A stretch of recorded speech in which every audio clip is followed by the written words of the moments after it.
अवधूत चिंतन श्री गुरुदेव दत्त। श्री स्वामी समर्थ महाराज की जय। तेव्हा आपण आता ऐतरेय उपनिषद सुरू केलेला आहे, त्याची पूर्वपीठिका सांगितली आणि त्याच्यानंतर आपण मागच्या वेळेस पहिला श्लोकही घेतला आणि ह्या श्लोकापासून आपण असा विषय ह्याच्यामध्ये सुरू झालेला आहे की अखंडपणे म्हणजे ज्याला वेळेचीही कुठल्या प्रकारचं ज्याच्यावर प्रभाव नाही, जे कालातीत जे तत्व आहे ते आत्मतत्व, ह्याच्यापासून आपण हा विषय सुरू केला की आत्मतत्व जे आहे हे अक्रिय आहे, म्हणजे त्याच्यामध्ये कुठल्याही प्रकारचं कर्म करण्याची ही वृत्ती नाहीये किंवा कुठल्याही प्रकारची क्रिया करण्याची त्याच्या माध्यमातून होत नाही, म्हणून ते अक्रिय तत्व आहे. आणि अक्रिय तत्व असल्यामुळेच ते कालातीत आहे, कारण क्रियेचा आणि काळाचा संबंध आहे. कुठली क्रिया जेव्हा होते ना तेव्हा त्या क्रियेचं जे मोजमाप आहे, त्या क्रियेचं मूल्यांकन जे आहे ते काळाने होतं. आणि जे अक्रिय तत्व आहे तर ते त्या ठिकाणी काळ हा जो आहे तो प्रभाव टाकू शकत नाही, शून्यवत असतो तिथे काळ. म्हणून हा आत्मतत्व जे आहे हे कालातीत तत्व आहे हे आपण सांगितलं, आणि ते अक्रिय तत्व आहे आणि म्हणून ते अजन्म आणि अमर आहे. काळाचा संबंध हा जन्म आणि मृत्यूशी येतो. जिथे काळाचा संबंधच नाहीये तर त्या ठिकाणी जन्म आणि मृत्यू हे तिथे स्पर्श करू शकत नाही. आणि म्हणून ते कालातीत तत्व आणि अक्रिय तत्व असल्यामुळे ते अजन्म आणि अमर आहे. म्हणजे आत्मतत्व अजन्म अमर काय हे पण आपल्याला कळालं पाहिजे. नुसतं आपण विधान केलं आणि त्याचा जर आपल्याला कारण मीमांसा नाही झाली तर आपण फक्त ॲझम्पशन मध्ये जातो. पण ज्यावेळेस आपल्याला कारण मीमांसा झाली तेव्हा ते खरोखरच सत्य कसं आहे, तर हे आत्मतत्व जे आहे हे अक्रिय आहे आणि कालातीत आहे, आणि म्हणून ते अजन्म अमर आहे, किंवा अजन्म अमर असल्यामुळे ते कालातीत आहे आणि अक्रिय आहे असं आपल्याला लक्षात येईल. आता जेव्हा कालातीत आणि अक्रिय आहे तेव्हा त्याच्यामधून ही त्याला बुद्धी कशी निर्माण झाली किंवा जिज्ञासा कशी निर्माण झाली, आणि त्याला असं का वाटलं की बा आपण हे 4 लोक तयार करावेत, अशी इच्छा का झाली, हा एक त्यावेळेसचा एक मोठा प्रश्न मी मांडला होता. आणि त्याचं समाधानही केलं होतं की जे अक्रिय आहे आणि जे कालातीत आहे तर ते कसं आहे, अव्यक्त आहे. तर अव्यक्त असल्यामुळे सर्वसाधारणपणे जी गोष्ट अव्यक्त असते त्याला हा व्यवहारी मनुष्य त्याचा अभाव आहे असं म्हणतो. एखादी गोष्ट अव्यक्त असेल ना तर काय म्हणतो की त्याचं अस्तित्वच नाही असं म्हणतो. साधारणपणे अगदी विज्ञानाच्याही भाषेत बोलायचं झालं तर ते एव्हिडन्स मागतात की जोपर्यंत तो प्रत्यक्ष दिसत नाही किंवा प्रत्यक्ष त्याचा पुरावा मिळत नाही तोपर्यंत त्याचं अस्तित्व ते मान्य करत नाहीत. परमेश्वराच्याही बाबतीत विज्ञानाचं भांडण त्याच्यामुळेच झालेलं आहे की तो म्हणतो की बाबा परमेश्वर आम्हाला दाखवा, आणि परमेश्वर जर तुम्ही दाखवला नाही तर त्याचं अस्तित्व कसं काय मानायचं. म्हणून त्या ठिकाणी जिथे जी अव्यक्त गोष्ट आहे त्याला ते अस्तित्व शून्य मानतात. पण आत्मतत्व हे अव्यक्त आहे आणि अव्यक्त असूनही केवळ त्याचंच अस्तित्व आहे असं ठासून सांगितलंय वेद वाङ्मयात. हे अव्यक्त असूनही ज्याचं निरपेक्ष म्हणजे ऍब्सोल्यूट एक्झिस्टन्स ज्याला म्हणता येईल, ते अव्यक्त असूनही जे अखंड अस्तित्वपूर्ण आहे, आणि अव्यक्त असूनही जे ज्याच्यातून ब्रह्मांड निर्माण झालं, म्हणजे त्याचं पोटेन्शियल फॉर्म काय, त्याची सक्षमता काय आहे, तर त्याच्यामधून संबंध ब्रह्मांडाची उत्पत्ती झाली. आता अलीकडे ब्रह्मांड कसं निर्माण झालं आणि पार्टिकल थेरी वगैरे सगळी जी काही अभ्यास करतात, गॉड पार्टिकल वगैरे मध्ये संशोधनाचा प्रयत्न पुष्कळ केला अनेक वैज्ञानिकांनी. पण त्याच्यामध्ये जे ब्रह्मांडाची निर्मिती कशी झाली याच्याबद्दल अतिशय निसंदिग्ध, म्हणजे कुठली ॲम्बिग्युटी न ठेवता, कुठल्याही इमॅजिनेशनला तिथे वाव न ठेवता अत्यंत स्पष्टपणे वेद वाङ्मयाने सांगितलं की हे ब्रह्मांड तत्व हे ब्रह्मतत्वातून झालेलं आहे. मुळात ब्रह्मांड हा शब्द सुद्धा कसा निर्माण झाला की ब्रह्मातून ब्रह्मतत्व, ब्रह्मा नाही ब्रह्मतत्व, हे ब्रह्मतत्वातून जे निर्माण होतं त्याला ब्रह्मांड असं म्हटलंय. आणि जे ब्रह्मांड आहे त्याच्यामध्ये हे अनेक प्रकारच्या गॅलेक्सीज त्याच्यामध्ये येतात. तर या अनेक प्रकारच्या गॅलेक्सीज असलेलं अनंत कोटी ब्रह्मांड म्हटलंय, नुसतं ब्रह्मांड नाही, अनंत कोटी ब्रह्मांड आहे. त्याची उत्पत्ती कशातून झाली तर ब्रह्मतत्वातून. आणि हे ब्रह्मतत्व म्हणजेच आत्मतत्व आहे. ज्यावेळेस आत्मतत्व निरुपाधिक होतं तेव्हा त्याला ब्रह्म म्हणतात, आणि जेव्हा ते उपाधियुक्त होतं तेव्हा त्याला जीवात्मा असं म्हणतात. जेव्हा त्याच्यातून जीवभाव आला किंवा त्या ठिकाणी प्रकृतीचा संबंध आला तर असं हे शुद्ध बुद्ध आत्मतत्व म्हणजेच ते ब्रह्मतत्व आहे. त्या ब्रह्मतत्वाची क्षमता काय आहे तर ते ब्रह्मांडाची उत्पत्ती करू शकतो. ही कशी काय आली क्षमता? कारण तो सर्वज्ञ आहे. त्याचे जे काही भरपूर लक्षणं दिले, तर तो सर्वज्ञ असल्यामुळे त्याला असं वाटलं की बुवा ही आपलं स्वरूप काय आहे आणि आपल्या स्वरूपाचा आविष्कार कसा होऊ शकतो हे चिंतन केलं त्याने. तो सर्वज्ञ असल्यामुळे त्यांनी ईक्षण केलं. ईक्षण शब्द आला पहिल्या श्लोकामध्ये. आणि त्याने ईक्षण करून त्याने त्याच्या मनामध्ये केवळ असा विचार आला, संकल्प झाला त्याच्यात की आपण 4 लोक तयार करावे, आपण लोकांची निर्मिती करावी, म्हणजेच ब्रह्मांडाची निर्मिती करावी. ही का विचार आला? कारण तो सक्षम आहे म्हणून. अहो, एखाद्याच्या मनामध्ये अमुक एका ठिकाणी शहरात जायचं आहे आणि आपण आज योजना करू असं का म्हणतो तो? कारण तो जाऊ शकतो. मग तो कुठल्याही वाहनाने जाईल.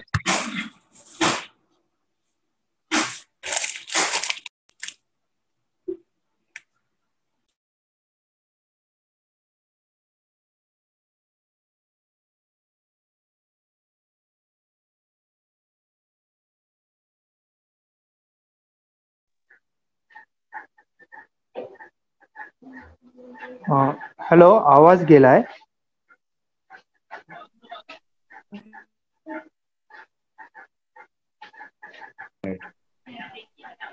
आता येतोय का आवाज? हो, सॉरी टू इंटरप्ट. हा, काही हरकत नाही. काय हा, काही असं लक्षात आलं तर जरूर सांगा, आवाज गेला किंवा काय. म्हणून या ठिकाणी वैज्ञानिकाची जी भूमिका आहे की जे आपल्या डोळ्याला दिसत नाही त्याचं अस्तित्व मानायचं नाही, किंवा ज्याचा एव्हिडन्स तुम्ही देऊ शकत नाही, तर त्याला तुम्हाला असं म्हणता येणार नाही की त्याचं अस्तित्वच नाही. तेव्हा अस्तित्व कशाचं आहे, याची काय व्याख्या आहे हे जर आपल्याला कळालं, तर वैज्ञानिकांनी सांगितलेलं अस्तित्व कशाला म्हणायचं की याचा एव्हिडन्स आहे, तर त्याच्यापेक्षा वेगळ्या प्रकारची व्याख्या आमच्या वेदांतामध्ये दिलेली आहे. ती व्याख्या अशी आहे की अस्तित्व त्याला म्हणा की जे कधीही नष्ट होत नाही त्याला अस्तित्व म्हणते. जे नष्ट होतं त्याला अस्तित्व कसं म्हणता येईल, नाही का? त्यामुळे की ज्याचा कधीही नाश होत नाही त्याला अस्तित्व म्हणता येईल आपल्याला. जे उत्पन्न होतं आणि लगेच नष्ट होतं तर ते असून नसल्यासारखं आहे. आपण काय म्हणतो त्याला, अहो आला होता आपण गेला तो, म्हणजे येऊन काही उपयोग नाही, काही काम केलं नाही. तसं एखाद्या गोष्टीची उत्पत्ती झाली आणि फार कमी काळामध्ये त्याचा नाश झाला तर त्याला अस्तित्व म्हणता येईल का? नाहीच. मग ही प्रकृती जी आपण पाहतो, आपण या जगाला आपण जे पाहतो आणि दृश्यमान, आता दिसणाऱ्या गोष्टीला सत्य आपण म्हणतो की नाही, तर या दिसणाऱ्या गोष्टीला सत्य किंवा त्याचंच अस्तित्व आहे आणि परमेश्वराचं अस्तित्व नाही, अशा प्रकारचा वाद ह्या ठिकाणी पुष्कळ नास्तिक लोक मांडतात. तर त्यांना मला हे सांगायचं आहे की अस्तित्वाची व्याख्या पहिल्यांदा समजून घ्या ना. जे टिकतं त्याला अस्तित्व म्हणा, जे मिटतं त्याला अस्तित्व म्हणता येणार, अस्तित्वाचा आभास आहे. म्हणून दिसणाऱ्या दृश्यामध्ये जे डोळ्यांनी आपल्याला दिसतं, ते दिसणारं जे दृश्य आहे ते उत्पन्न होतं, काही काळ असल्याचा भास होतो आणि त्याचा नाश होतो, म्हणून त्याला अस्तित्व नाही, हा त्याचा अर्थ आहे. त्याचा आपण अर्थ का काढला असा की असून नसल्यासारखं आहे ते जग आहे आणि दिसत नसलं तरी ज्याचं अखंड अस्तित्व आहे ते आत्मतत्व आहे. म्हणून आत्मतत्व काय आहे आणि त्याचे लक्षणं काय आहेत हे आपल्याला समजणं आवश्यक आहे. मग त्याच्यातून ब्रह्मांडाची उत्पत्ती कशी झाली आणि ह्याचा आपल्याला अर्थ लावता येईल. तेव्हा त्या आत्मतत्वाची मुख्य व्याख्या अशी आहे की जे अनादि अनंत आहे, जे अजन्मा अमर आहे, ज्याची कधी निर्मिती होत नाही आणि ज्याचा कधीही नाश होत नाही आणि म्हणून त्याचं अस्तित्व आहे. आणि ज्याची निर्मिती होते आणि ज्याचा नाश आहे ते केवळ दिसल्यासारखं आहे, असल्यासारखं नव्हे. असणे आणि दिसणे याच्यातला फरक जर आपल्याला कळाला तर आत्मतत्व काय आहे आणि ब्रह्मांड काय हे आपल्याला कळू शकतं. आत्मतत्व आहे हे जरी दिसत नसलं तरी आहे आणि ब्रह्मांड जे आहे जरी दिसत असलं तरी त्याचा नाश होतो, तो असल्यासारखा आहे आणि त्याचा नाश होतो. म्हणजे हे तुम्हाला पहिल्यांदा मूलभूत संकल्पना जर स्पष्ट झाली तर आत्मतत्वातून किंवा ब्रह्मतत्वातून ब्रह्मांड कसं निर्माण झालं आणि ब्रह्मांड निर्माण करण्याची क्षमता त्या ब्रह्मतत्वामध्ये कशी आली हे आपल्याला लक्षात येईल. कारण नुसतं सिद्धांत सांगून उपयोग नाही, तो सिद्धांताचं स्पष्टीकरणही देता आलं पाहिजे आणि ते आधुनिक या सगळ्या वैज्ञानिकांना समजेल अशा भाषेत सांगता आलं पाहिजे. कारण नुसते सिद्धांत जर सांगितले तर ते म्हणतील बा सिद्धांत तुमच्याकडे ठेवा, आमच्या त्या लॉजिकमध्ये बसत नाही. त्यांना लॉजिकल फॉर्ममध्ये हे त्यांना सांगणं आवश्यक असतं. म्हणून याची मीमांसा सुद्धा आपल्याला, कारण मीमांसाचं शास्त्रही आपल्याकडे आहे. जेव्हा दर्शनशास्त्रामध्ये शेवटी उत्तर मीमांसा आणि पूर्व मीमांसा असे 2 गोष्टी आहेत, तेव्हा उत्तर मीमांसा आणि पूर्व मीमांसामध्ये मीमांसाच केली. मीमांसा याचा अर्थ काय? अनालिसिस. की त्या ठिकाणी लॉजिकल सिक्वेन्स काय हेही पण मांडले. म्हणजे आमच्या वेदवाङ्मयामध्ये लॉजिकला कुठे स्थान नाही असं समजायचं कारण नाहीये. तर दर्शनशास्त्रामध्ये खंडन मंडनच केलंय आणि खंडन मंडनामध्ये ही मीमांसाच केली आहे आणि ते 6 दर्शन आहेत. आणि 6व्या दर्शनाच्या शेवटी जी उत्तर मीमांसा जी आहे ज्याच्यातून ब्रह्मसूत्र निर्माण झाले, त्या ब्रह्मसूत्रामध्ये ब्रह्मतत्वाचंच विवेचन आहे पूर्ण. आणि त्या ब्रह्मतत्वाच्या विवेचनामध्ये हेच सांगितलंय की ते ब्रह्मतत्वच हे अखंड अविनाशी तत्व आहे आणि या ब्रह्मतत्वातूनच ब्रह्मांडाची निर्मिती झाली. हाच विषय ब्रह्मसूत्राचा आहे. म्हणजे आज आपण जो बोलतोय तोच विषय जो आहे तो उत्तर मीमांसाचा आहे आणि ज्याच्यामध्ये मीमांसा केली आहे. म्हणून त्याच्यामध्ये आपल्याकडे लॉजिक मांडलं नाही असं नाही, तर आपल्याकडे लॉजिक मांडलंय, त्याची मीमांसा केली आहे, अनालिसिस केलेलं आहे.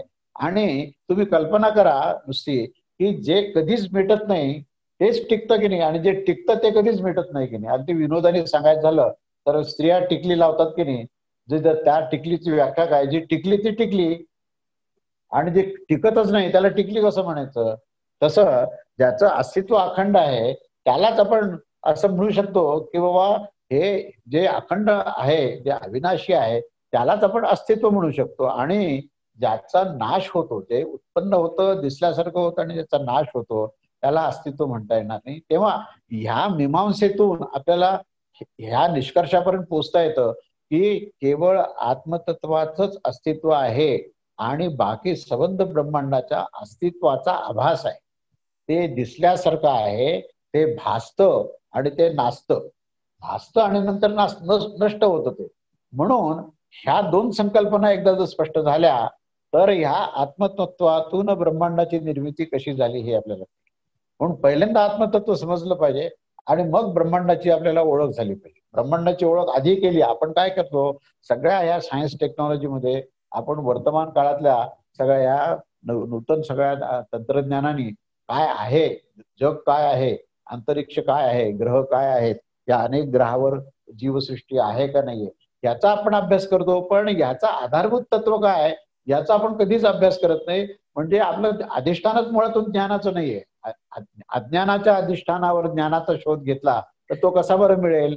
म्हणजे आपण चंद्राचा अभ्यास करतो, पण हे चंद्र झाले, सूर्य झाले, पृथ्वी झाली, हे सगळं अंतरिक्षातले अनेक ग्रह गोलक झाले, तारका आल्यात, यांची निर्मिती कुठून झाली, त्याचा सोर्स काय आहे आणि त्याची ती निर्मिती करणाऱ्याची क्षमता काय आहे याचा आपण कधी विचारही केलेला नाही. पूर्ण तुम्ही जर म्हणजे ऍस्ट्रॉनॉमीचा सगळा अभ्यास केला तर कुठल्याही ठिकाणी मला असे विधान दिसत नाही की बा हे सर्व ब्रह्मांड जे आहे कसं काय निर्माण, कोण निर्माण केलं, कसं काय, त्याचा निर्माता कोण आहे, त्या निर्मात्याचे काही लक्षणं आहेत का, असं कुठेही आढळत नाही. पण काय निर्माण केलं हे तुम्ही सांगता, कोणी निर्माण केलं हे सांगत नाही.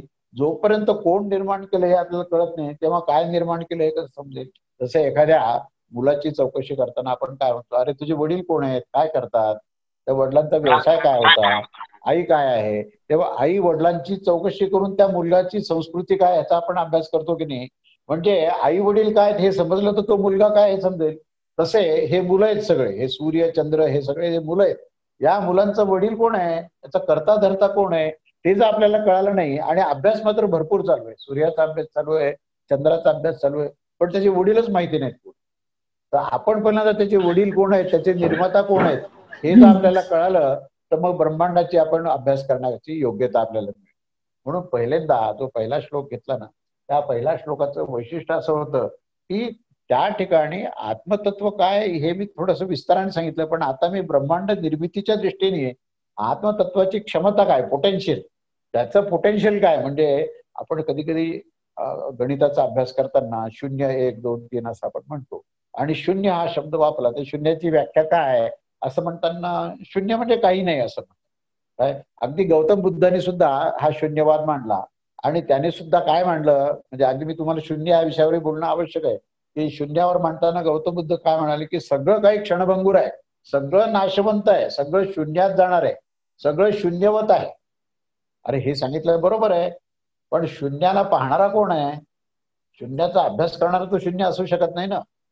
शून्याचा अभ्यास करणाऱ्याला अस्तित्व पाहिजे तर तो शून्य काय अभ्यास करू शकेल. तो स्वतः कोण हे माहिती नाही आणि शून्याबद्दल सांगतोय, आणि सगळं जर शून्य असेल तर मग शून्याचं वर्णन करणारा जो बुद्ध होता तर तो कोण आहे, तो तर शून्य असूच शकत नाही.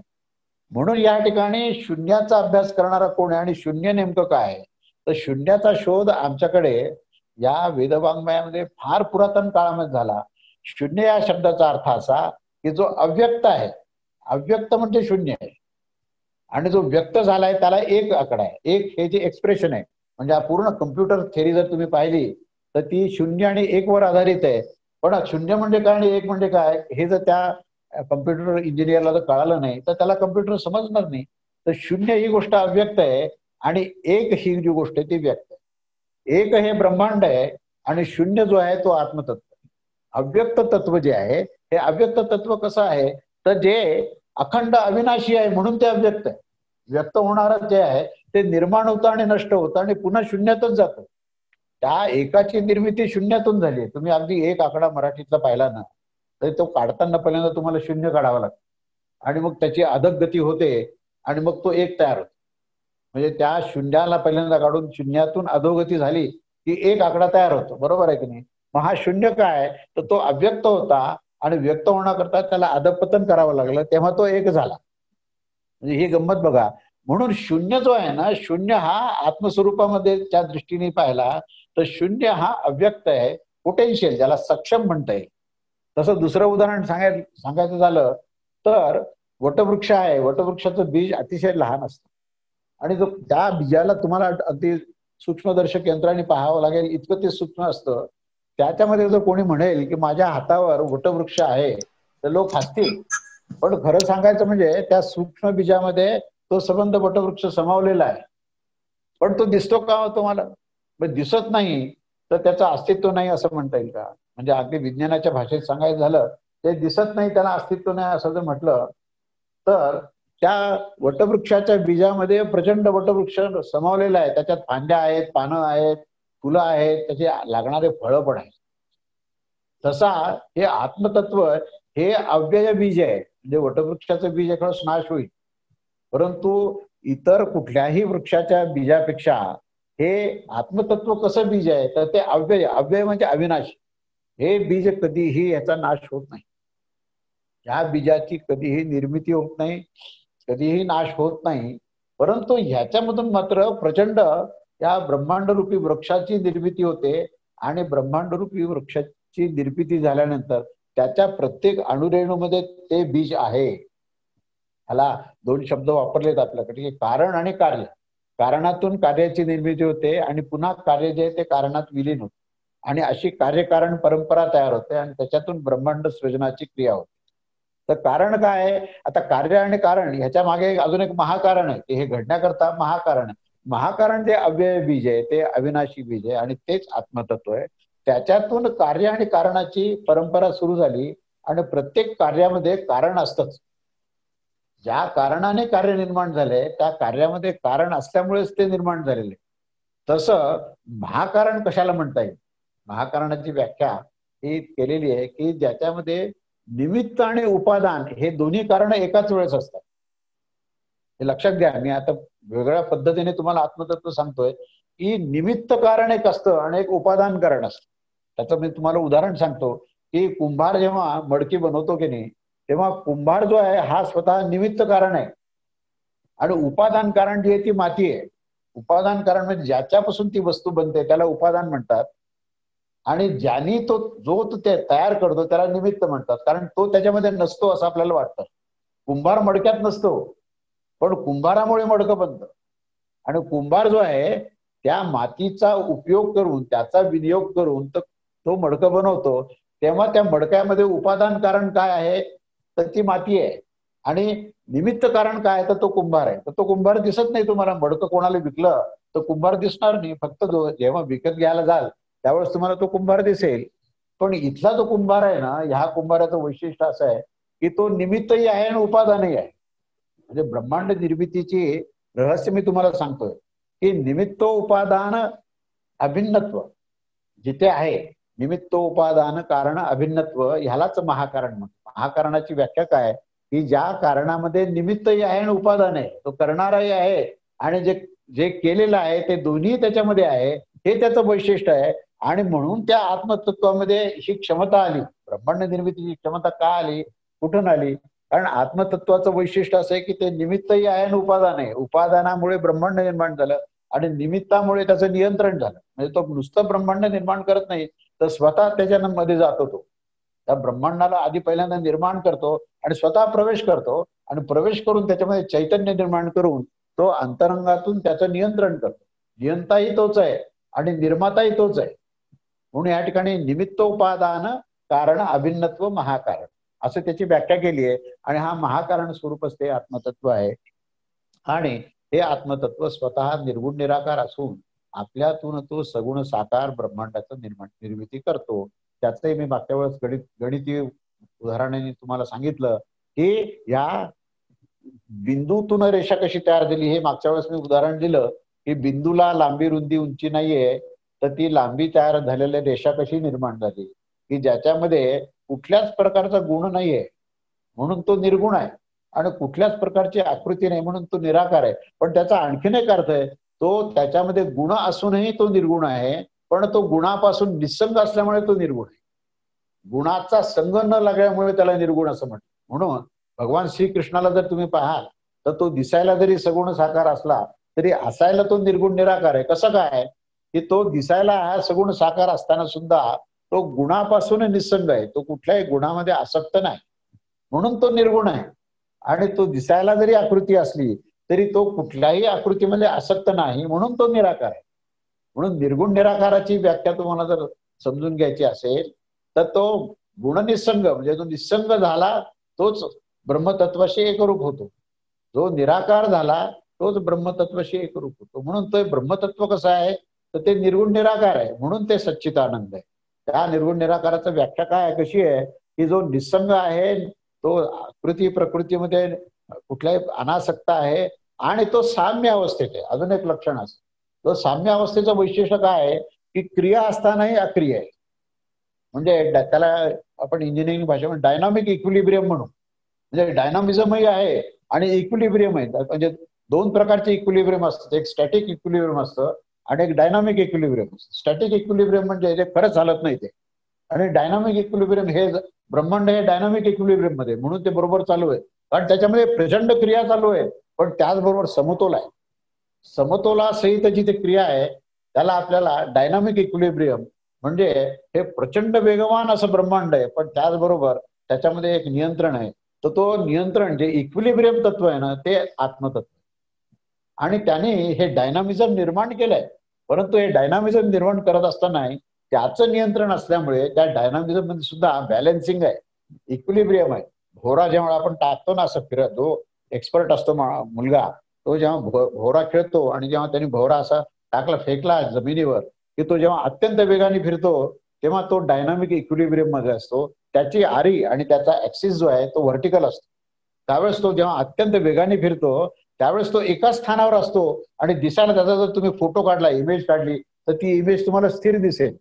ती फिरताना दिसत नाही, अत्यंत वेगवान असून सुद्धा त्याची जर फोटो काढला तर ते स्थिर दिसेल.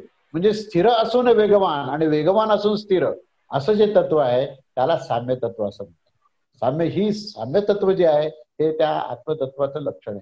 म्हणून तुमच्या अंतःकरणामध्ये ज्यावेळेस समत्व निर्माण होईल त्यावेळेस तिथे योग निर्माण होईल. योग म्हणजेच ईश्वराशी एकरूप. त्या ईश्वराशी एकरूप होण्याचं लक्षण काय आहे तर जो मनुष्य कोणत्याही परिस्थितीमध्ये किती अनुकूल प्रतिकूल परिस्थिती हो त्या कुठल्याही परिस्थितीमध्ये जो मनुष्य शांत असतो, आपल्या स्थानावर स्थिर असतो, त्याला समत्व प्राप्त झालेला असतो. तर ते लक्षण कशाचं आहे तर तो आत्मतत्वाशी एकरूप झालेला असतो. म्हणजे आता आत्मतत्वाशी एकरूप कसं झाल्याचे लक्षणही सांगणं आवश्यक आहे की समत्व योग उच्चते भगवद्गीतेचा सिद्धांत आहे. योगाची व्याख्या त्याने म्हणजे वृत्ती प्रवृत्ती किंवा वृत्तीचा निरोध करणे म्हणजे योग पतंजलीने सांगितलं आहे. पण ह्यांनी योगाची व्याख्या वेगळीच केली आहे पूर्ण.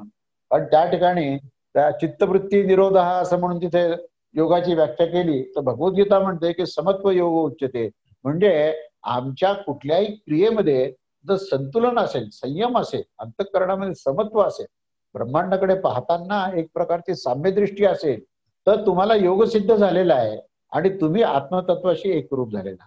म्हणून या आत्मतत्वाचं अजून काय लक्षण आहे निर्गुण निराकाराबरोबर तर समत्व हे लक्षण आहे.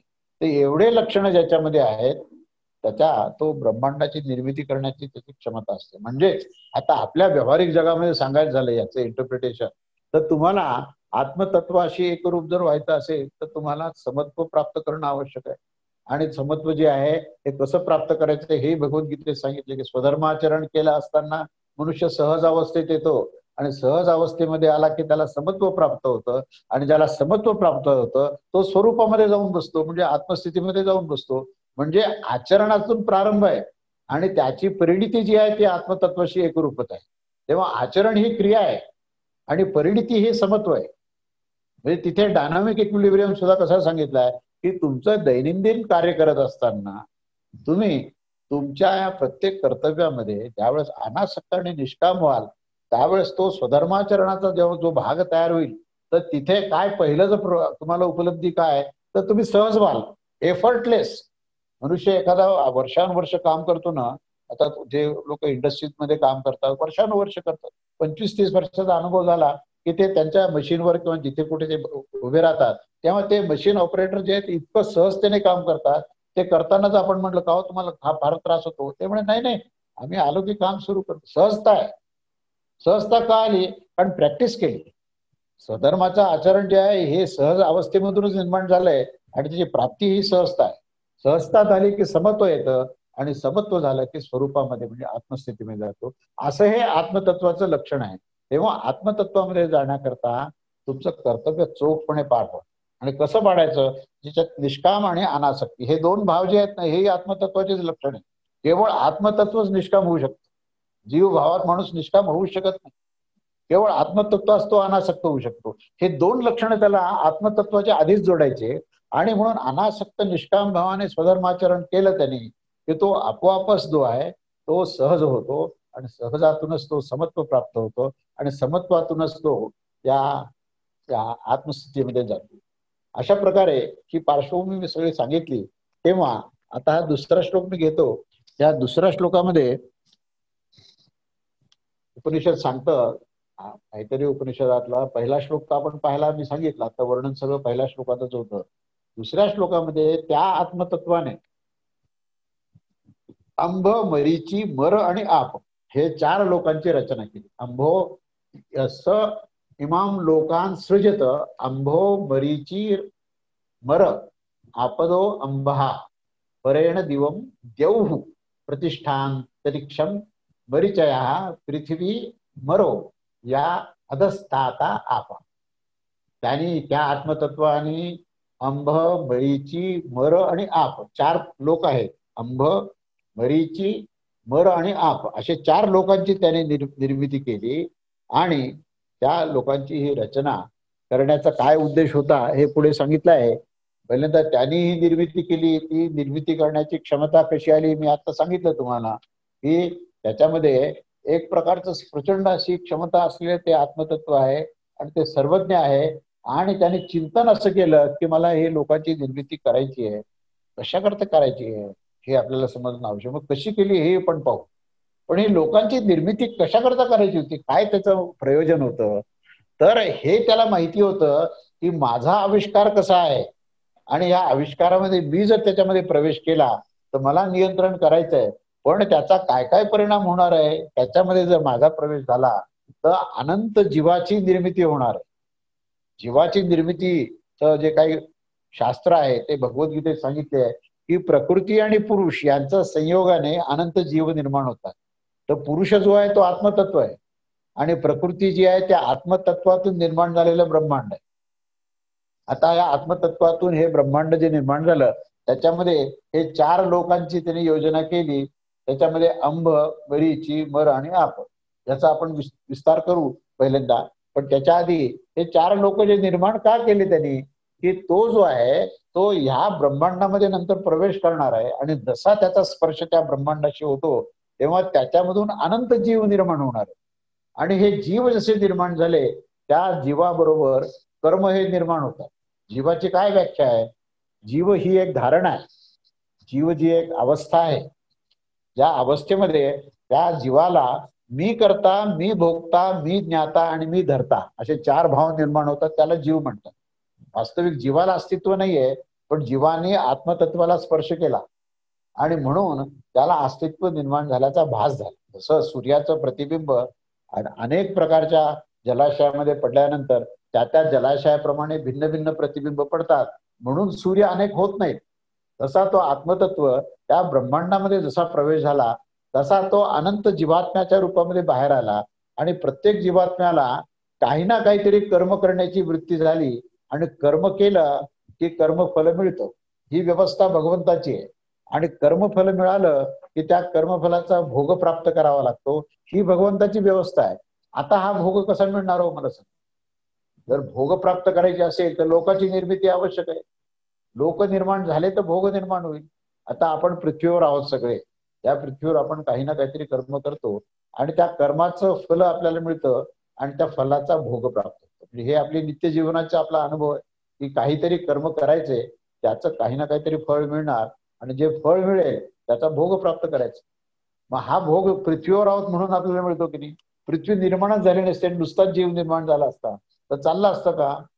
म्हणून हे अनंत जीव निर्माण झाले आणि या अनंत जीवांच्या माध्यमातून कर्म होणार आणि हे कर्म झाल्यानंतर कर्मफल होणार आणि कर्मफलाचा भोग प्राप्त करण्याकरता लोकांची गरज. म्हणजे 4 लोक का झाले हो. आता मी सांगतो कसे लोक आहेत ते, पण हे अंब मरीची मर आणि आप हे 4 लोक का झाले. कारण प्रत्येक लोकांमध्ये हा जो भोग आहे भिन्न भिन्न आहे, लक्षात घ्या. आता हा जो पृथ्वीवरचा जो मनुष्य आहे ना, त्याला जे भोग प्राप्त होतात तो समजा अतिशय पुण्यवान असेल तर एका मर्यादित भोग त्याला मिळतात, पण इतकं पुण्य केलेलं आहे की त्या पुण्याचा भोग संपूर्ण पृथ्वीवर मिळत नाही. मग काय करायचं. मग देह त्याग झाला की स्वर्गात पाठवायचं आणि स्वर्गामध्ये त्याला दिव्य भोग प्राप्त होतात. आणि काही जे आहेत मनुष्य देह प्राप्त करून अतिशय पाप केले त्यांनी. आता या पापाचं सुद्धा शिक्षा करून करून तो न्यायाधीश किती करणार ना. फार फार तर त्याला म्हणाल की मृत्यूदंड त्याला देतील, जास्तीत जास्त त्याच्या पलीकडे काय करणार. पण मृत्यूदंड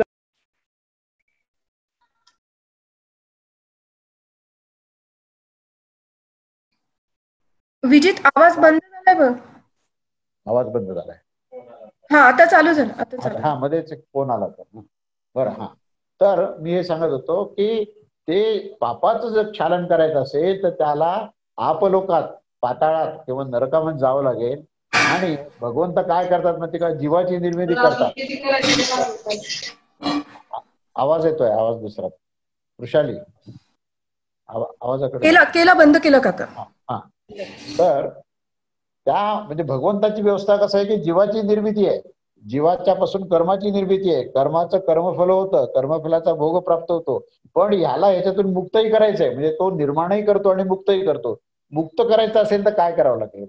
त्या कर्मफलाचा जो भोग आहे ना तो भोगून संपवावा लागेल किंवा ज्ञानाने त्याच्यातून अलिप्त करावं. तर सर्वसाधारणपणे भोगूनच त्याला संपवावा लागतो. मग नरकात गेल्यानंतर त्या सर्व पापकर्माचं क्षालन होतं. स्वर्गात गेल्यानंतर त्या पुण्यकर्माचं क्षालन होतं, म्हणजे स्वच्छ धुतल्या जातात. या कर्मफलाच्या भोगाच्या निमित्ताने ते कर्मफल स्वच्छ धुतल्या जातात आणि पुन्हा तो आत्मस्थितीमध्ये जातो. म्हणून आता लोकांची निर्मिती का केली तर ह्या लोकांमध्ये तो जेव्हा ब्रह्मांडामध्ये ब्रह्मतत्व आहे आणि ते प्रवेश झाल्यानंतर जीवाची निर्मिती होते आणि त्या जीवाची निर्मिती झाली की कर्मफल आणि कर्मफल भोग आहे, त्या भोगाची प्राप्ती व्हावी. नुसतीच भोगाची प्राप्ती नाही तर त्या भोगापासून मुक्तही व्हावं आणि पुन्हा त्या आत्मस्थितीमध्ये जावं. आणि मग प्रलयाचा जो प्रयोजन आहे हे सर्व परत जीव त्या आत्मस्थितीमध्ये जातात, आत्मतत्वात विलीन होतात. पुन्हा सर्ग विसर्गाने पुन्हा ब्रह्मांड निर्माण होतं. पुन्हा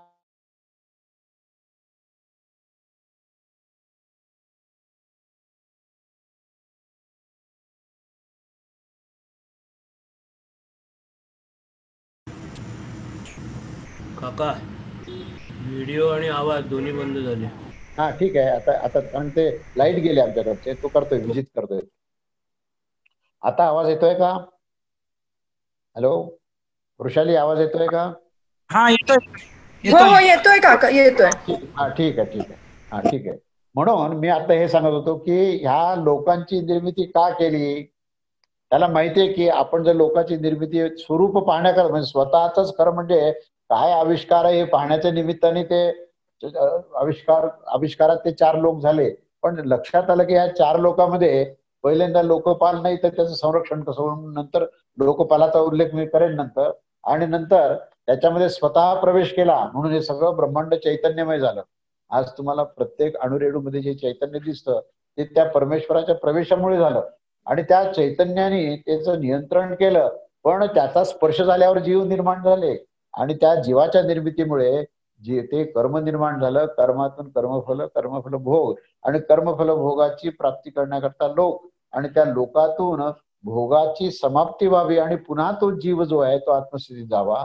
हे सर्व चक्र जे आहे ब्रह्मांडाचं चक्र, ब्रह्मांडाची निर्मिती आणि चक्राकार गती ही त्या परमेश्वराच्या निर्मितीचा भाग आहे आणि त्यांनीच केलेली ही व्यवस्था आहे आणि ह्या व्यवस्थेचा व्यवस्थापकही तोच आहे आणि व्यवस्थापनही त्याच आहे. म्हणून तोच व्यवस्थापक आहे, त्यातच व्यवस्थापन आहे आणि त्याचीच व्यवस्था आहे. तेच ते ब्रह्मांड आहे आणि त्या ब्रह्मांडात हे ब्रह्मतत्व प्रवेश झालं.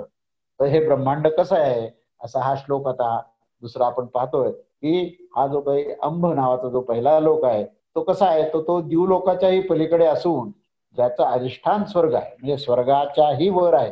स्वर्गामध्ये काय पुण्याचा भोग प्राप्त करण्याचं स्थान आहे, पण ज्याचं पुण्यही क्षीण झालेलं आहे आणि आता मुक्त होण्याची स्थिती आली, तिथे जो लोक आहे तर तो त्या लोकामध्ये याचा प्रवेश होतो. ज्या ठिकाणी सत्यलोक असंही म्हटलेलं आहे किंवा 7 लोक सांगितले. पहिल्यांदा भू भुवहा स्वहा महाजनहा तपहा सत्यम, सत्यम ब्रह्मलोक आहे तो. त्या ठिकाणी तिथे जर गेला तर त्याचे शेष भोग सगळे पूर्ण नष्ट होऊन तो ब्रह्मतत्वाशी एकरूप होतो म्हणून त्याला ब्रह्मलीन असं म्हटलेलं आहे. तर त्या ब्रह्मतत्वाशी जे तत्व आहे त्या ठिकाणी तो लोक त्यांनी निर्माण केला. त्याच्यानंतर म्हणजे हा स्वर्गाच्या वर असा आहे असं त्यांनी त्याचं स्थान सांगितलं. त्याच्यानंतर दुसरं जे मरीची लोक सांगितलं, मरीची म्हणजे त्याला भुवर लोक असं म्हटलेलं आहे. भू भुवहा स्वाहा, भुवा हा जो शब्द आहे तो अंतरिक्षाकरता आहे आणि त्या अंतरिक्षाला मरीची लोक असं म्हटलेलं आहे. त्याच्यानंतर तिसरा जो आहे मरलोक, मरलोक म्हणजे ज्या ठिकाणी मृत्यू होतो म्हणजे मृत्यूलोक, मरलोक म्हणजेच मृत्यूलोक. तर ती आहे ही पृथ्वी आहे आणि त्याच्याही खाली जी पृथ्वीच्याही खाली आपलोक म्हणजे पाताळ असं म्हणलंय की जे ज्या ठिकाणी पूर्ण जलाची व्यवस्था आहे असा हा आपलोक आहे. अशा प्रकारे मृत्यू होणार लोक हा पृथ्वी आहे. अंतरिक्षामध्ये बरीची आहे, त्या अंतरिक्षामध्येच पितर लोक असतात, त्या अंतरिक्षामध्ये गंधर्व लोक असतात, यक्षलोक आहेत, अशा प्रकारचे अनंत लोक आहेत त्या ठिकाणी. आणि हे लोक अनंत प्रकारचे निर्माण झाले, वरचेवर नवीन नवीन निर्माण होत आहेत. त्यामुळे असं नाही की हे लोक झाले म्हणजे परमनंट झाला असं नाहीये. तर या लोकांची ज्या आवश्यकतेप्रमाणे नवीन नवीन लोक निर्माण होतात आणि या लोकांमध्ये ते जीव जातात आणि त्यांना असलेले जे भोग आहेत ते भोग प्राप्त करून ते ऊर्ध्वगतीला किंवा परत पृथ्वीवर येतात आणि पुन्हा एकदा पृथ्वीवर येऊन त्यांना संधी मिळते की आता तरी आत्मतत्व काय समजून घ्या. आणि पृथ्वीवर आल्यानंतर मनुष्य जो आहे त्यांनी हे समजून घेतलं पाहिजे की माझं खरं अस्तित्व काय, माझं निरपेक्ष अस्तित्व काय, हे आत्मतत्व काय, तो परमात्मा काय आहे हे समजून घेण्याकरता म्हणून मनुष्याचा देह मिळतो. पण तो विस्मरण होतं. जसा जन्म झाला की तो सोहम सोहम म्हणणारा जो गर्भातला जो जीव आहे तो बाहेर आल्यानंतर कोहम कोहम म्हणतो की मी कोण आहे, मी कोण आहे, मी कोण आहे. आणि असं म्हणत असताना बाहेरच्या ही वैष्णवी माया त्याला मिळते, स्पर्श करते आणि नंतर भोग प्राप्त करण्याची पुन्हा इच्छा होते. आणि मग मला पहा आणि फुलवा, हे सगळ्यांनी माझं कौतुक करा. लहान बाळ कसं असतं की सगळ्यांनी पाहिलं पाहिजे आपल्याकडे, माझं कौतुक केलं पाहिजे, मला मोठं म्हटलं पाहिजे, माझी वाहवा केली पाहिजे, मला खायला प्यायला चांगलं चांगलं द्यायला पाहिजे, मला चांगले वस्त्र दिले पाहिजे. मग या भोगाची इच्छा होते आणि या भोगामधून त्याला आत्मविस्मृती होते की मी कोण आहे हा प्रश्न सुद्धा राहत नाही. पहिल्यांदा मी कोण आहे हा प्रश्न कोहम कोहम सुरू होतो, कोहमही संपतं आणि मग फक्त चांगलं चुंगलं खाणं, भोग, ऐश्वर्य, लौकिकता ह्याच्या पाठीमागेच लागतो आणि मग पुन्हा आत्मतत्व प्राप्त करण्याची इच्छा राहत नाही. पण आज आम्ही भाग्यवान आहोत की आज आम्ही आत्मतत्वाची चर्चा करत आहोत आणि हेच मनुष्य देहाचं सर्वात महत्वाचं असं प्रयोजन आहे. म्हणून आत्मतत्वाची प्राप्ती होण्याकरता भगवंत वेगवेगळ्या लोकांमध्ये त्यांना घेऊन जातात आणि पुन्हा भूलोकावर पाठवतात आणि जो महात्मा या आत्मतत्वाचं पूर्ण आकलन करतो, त्याचं विवरण करतो, त्याचं अध्ययन अध्यापन करतो आणि त्याचाच जो प्रचार करतो त्याला मात्र ब्रह्मलोक निश्चित आहे आणि ब्रह्मलोकामध्ये गेल्यानंतर त्याची मुक्ती ही निश्चित आहे. एवढंच नव्हे तर काही महात्मे असे आहेत की त्यांना ब्रह्मतत्वाचं आकलन इतकं झालेलं आहे, इतके एकरूप झालेले की त्यांना ब्रह्मलोकातही जायची गरज नाही. जरी देह असला तरी ते विदेही आहेत. जरी अनेक प्रकारचे भोग असले तरी ते अभोक्ता आहेत. जे अनेक प्रकारच्या क्रिया होत असली तरी ते अक्रिय तत्वाविषयी एकरूप झालेले आहेत. तेव्हा त्यांना इथेच इहलोकामध्येच ते ब्रह्मस्वरूप झालेले आहेत आणि ते परब्रह्म स्वरूप झालेले आहेत. त्यांना सद्गुरू असं म्हणतो आपण. आणि हे ब्रह्मस्वरूप परब्रह्मस्वरूप हा जो आहे सद्गुरूचा जो आविष्कार आहे, तो आविष्कार म्हणजेच तो परमात्मा आहे. आणि तो परमात्मा ह्या भूलोकातच आहे. जसं आपण ज्ञानेश्वर माऊलीच्या रूपात पाहिलं, एकनाथ महाराजांच्या रूपात पाहिलं, तर हे ते ब्रह्मस्वरूपच असलेले आहेत आणि त्यांना ब्रह्मलोकात किंवा ब्रह्मलीन व्हायची गरज नाहीये. तर ते स्वतःच ब्रह्मस्वरूप आहेत, म्हणून देह असतानाच ते ब्रह्मस्वरूप झालेले आहेत. तेव्हा असंही या मनुष्य देहाचं हे फार अत्यंत महत्वाचं प्रयोजन आहे. ते प्रयोजन पूर्ण करण्याकरता म्हणून आपल्याला ह्या आत्मतत्वाचा अभ्यास करणं आवश्यक आहे. तेव्हा ह्या श्लोकामध्ये हे 4 लोक निर्माण झाले आणि या 4 लोकांचं जे काही निर्मिती आहे ती ह्या आत्मतत्वाच्या ईक्षण चिंतन आणि संकल्पानेच झाली. तेव्हा काही लोकांनी हा प्रश्न विचारलाय तिथे या ठिकाणी किंवा हा जो आत्मतत्व आहे हे आत्मतत्वाकडे उपादान तर काहीच नाही. उपादान म्हणजे सामुग्री. तसं कुंभार खूप कौशल्यवान असेल आणि त्याच्याकडे जर मातीच नसेल, चक्रच नसेल, पाणी नसेल तर तो मडकी कशी काय तयार करेल ना. तसं ह्या अनेक प्रकारचे जे सामुग्रीने उत्पन्न करणारे आपण पाहतो. जसं एखादं मोठं भुवन बनवायचं आहे, महाल बनवायचा आहे, तर त्या ठिकाणी त्या मोठं असं भवन बनवण्याकरता त्या गौंड्यांना ही सामुग्री लागते. ही सामुग्री त्यांना मिळाली की ते मोठा महाल बनवतात असं आपण पाहतो. असं आपण ह्या ठिकाणी आपलं हे आहे. परंतु आत्मतत्वाला काय सामुग्री होती की ज्यांनी हे ब्रह्मांड निर्माण केलं, असा जो प्रश्न आहे तर त्या प्रश्नाचंही निराकरण त्याच्यामध्ये शंकर भाष्यात केलं आहे त्यांनी. आणि शंकराचार्य म्हणतात की याच्यामध्ये कुठल्याही उपादान करण्याची गरज नाही. मी आत्मतत्वाची व्याख्या करतानाच म्हटलं की आत्मतत्व जे आहे हे कसं आहे तर ते महाकारण स्वरूप आहे आणि उपादान आणि निमित्त हे दोन्ही कारण त्याच्यामध्ये अध्यारूत आहेत. जसं एखाद्या बीजाला म्हटलं की तू वृक्ष कसं काय निर्माण करणार, तुझ्याकडे तर काही फांद्या नाहीत, तुझ्याकडे काही फुलं नाहीत, फळं नाहीत. कारण मोठं वृक्ष करायला की फळं फुलं लागतात आणि तू मग असा बांधत बांधत लाकडाचा मोठा वृक्ष बांध आणि मग त्याला फुलं चिकटव, त्याला फळं चिकटव, असं तुला करता येईल. पण तू ते इतका सूक्ष्म आहेस, तू कसं काय वृक्ष निर्माण करणार. तर त्या बीजामध्येच उपादान कारण आहे, सामुग्री त्या बीजामध्येच बसलेली आहे. निर्माण करण्याची सामुग्री ही त्या बीजातच आहे.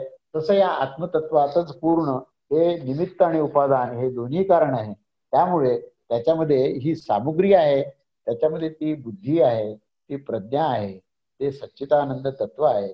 त्यामुळे निर्माण करण्याची त्याची क्षमता आहे. आणि या अशा प्रकारच्या स्पष्टीकरणाने हे त्यांची जी शंका आहे ही दूर केली आहे. अशा अनेक प्रकारच्या शंका तुम्हालाही काही येत असतील तर तुम्ही मला नंतर अवश्य विचारा की बा हे कसं काय शक्य आहे आणि हा जो काही वेगळा लोक जो तयार केला हा लोक कसा काय शक्य झाला आणि त्याच्यातून तो तयार होत असताना काय नेमकी प्रक्रिया झालेली आहे हेही आपल्याला समजणं आवश्यक आहे. ही प्रक्रिया जी आहे ही त्या आत्मतत्वातून हे 4 लोक होईपर्यंत सुद्धा मध्ये काय प्रक्रिया झाली, कसे झाले तर ते या आपतत्वातून, आत्मतत्वामध्ये आपतत्व आहे, या आपतत्वातलाच म्हणजे त्याला आपो नारायण पुढे शब्द वापरला आहे. या आपतत्वामधूनच तो आपो नारायण हिरण्यगर्भ रूपामध्ये म्हणजे हिरण्यगर्भ म्हणजे अंडज रूपामध्ये हा त्या ठिकाणी गेला आणि त्या अंडजातून त्याचे शकल झाले आणि त्याच्यातून विराट पुरुष निर्माण झाला. आणि त्या विराट पुरुषामध्ये हे 4 लोक जे आहेत त्या विराट पुरुषामध्येच आहेत. हे जे अंब आहे त्यात त्या मरीची आहे, मरलोक आहे आणि आपलोक आहे. तर त्या विराट पुरुषाचाच भाग आहे. म्हणजे पुरुष सुक्ताचा तुम्ही अभ्यास केला असेल तर स्वर्गस्थान कुठं आहे, त्याचं पृथ्वीचं स्थान कुठं आहे आणि पाताळ कुठं आहे, तर त्या पूर्णपणे त्या विराट पुरुषामध्येच आहे.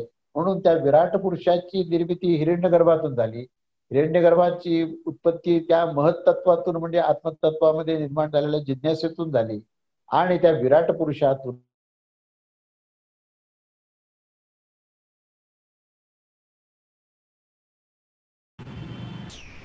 परत आवाज गेला काका.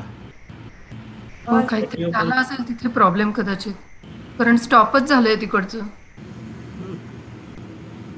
हे झूम कडनं स्टॉप झालंय.